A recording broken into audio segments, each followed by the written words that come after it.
Okay, guys, you're back with Mark, TCG&Whiskey here. I'm going over the top guys trending in value right now.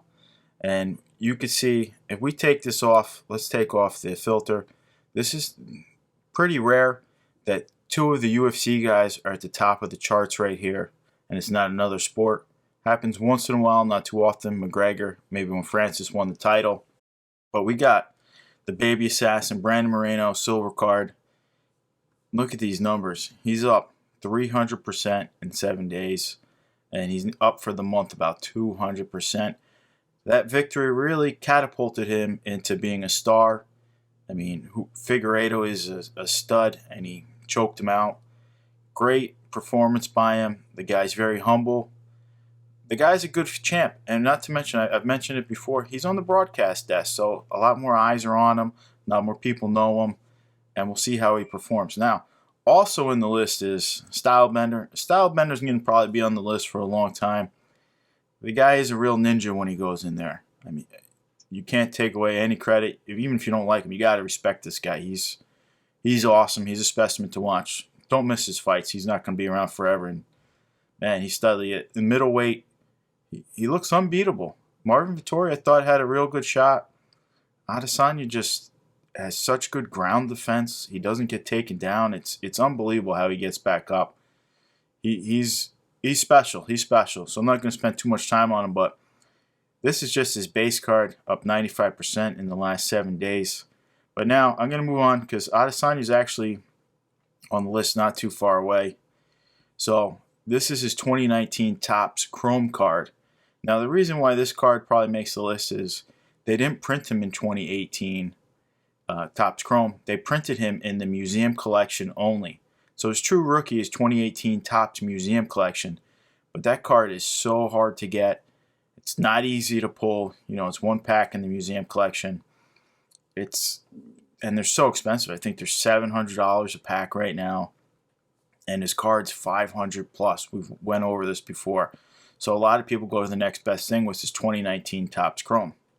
So you can see these are skyrocketing right now, 125% in the last 7 days, and almost 100% in the last 30 days. Now we'll filter it by sport because there's a few guys. We won't spend too much time on like other Adesanya cards and stuff like that. McGregor, he's in the limelight. He's the next pay-per-view. What's more to say about McGregor? We don't need to spend a ton of time on him.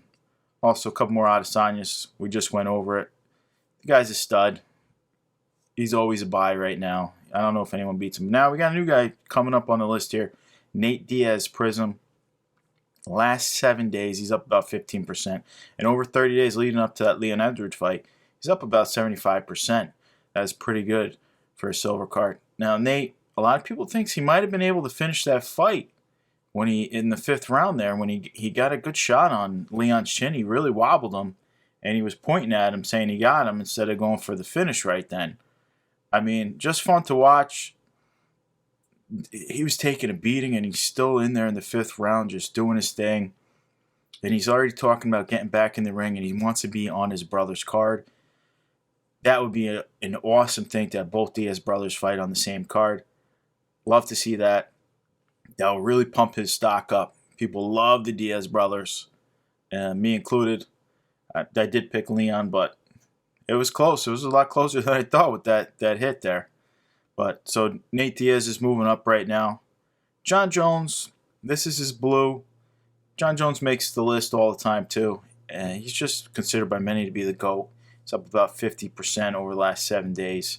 And he's up about 50% over the last 32. I mean, anytime he comes back, he's going to spike. So if you don't have Jon Jones, you got to start adding him to your collection. I have a bunch of Jones autographs and everything like that. I'm a big fan of Jones. I have a love-hate relationship with him, but take nothing away from him. The guy is probably the greatest to ever do it. And he probably could beat every heavyweight up there. I'd like to see him try, though. Everybody wants to see that. Then we're going to move on. We got Brian Ortega. He's on the show right now.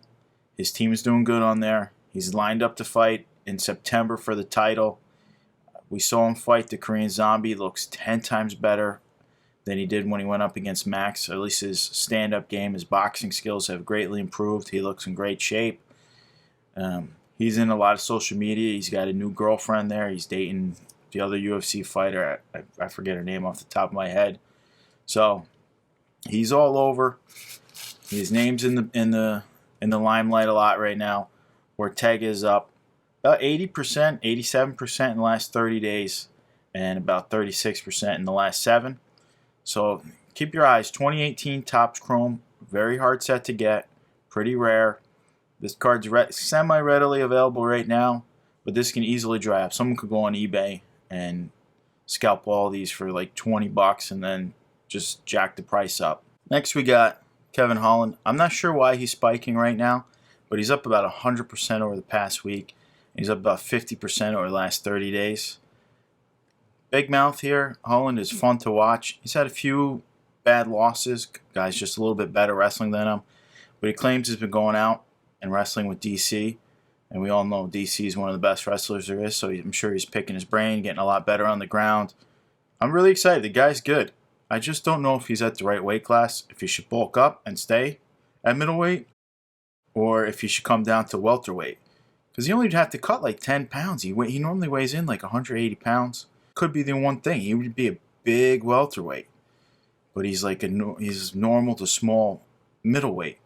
But nonetheless, I'm not sure why he's spiking. But Kevin Holland's on the list. He's spiking.